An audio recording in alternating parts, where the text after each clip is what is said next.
Samantala, mas matatag na ugnayan at pagpapalakas ng kalakalan. Ilan lang yan sa mga natalakay sa pulong ni Pangulong Ferdinand R. Marcos Jr. at New Zealand Prime Minister Christopher Luxon sa Malacanang kahapon. Ang detalye sa report ni Kenneth Pasyente. Naging produktibo ang bilateral meeting ni Pangulong Ferdinand R. Marcos Jr. at New Zealand Prime Minister Christopher Luxon sa official visit nito sa bansa. Iba't ibang usapin ang tinalakay at napagkasunduan sa pagpapaganda ng relasyon ng dalawang bansa.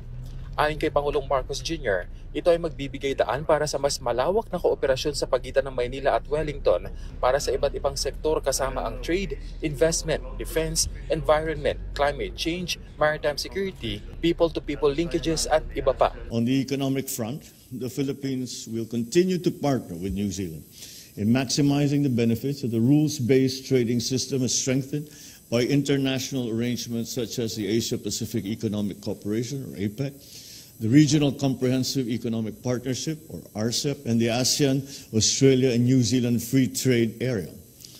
We will remain committed as fair and active stakeholders in this globalized and highly connected economic system, with the end goal of further realizing inclusive and sustainable development for our peoples. Binigyang diin ng dalawang leader ang pagtalima sa international rules-based order sa issue ng South China Sea, kung saan ipinunto nila ang freedom of navigation sa naturang teritoryo nang naaayon sa international law.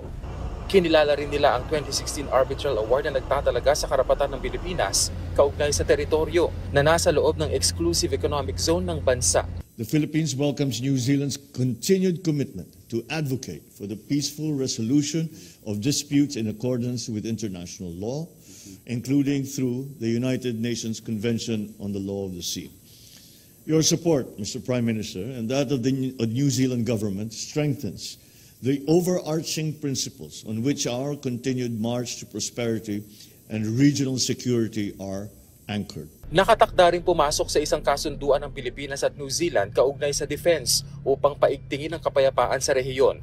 Nag-commit din ang dalawang bansa na kapwa sila pipirma sa Mutual Logistics Supporting Arrangement o MLSA sa pagtatapos ng 2024, gayon din sa status ng Visiting Forces Agreement o SOVFA.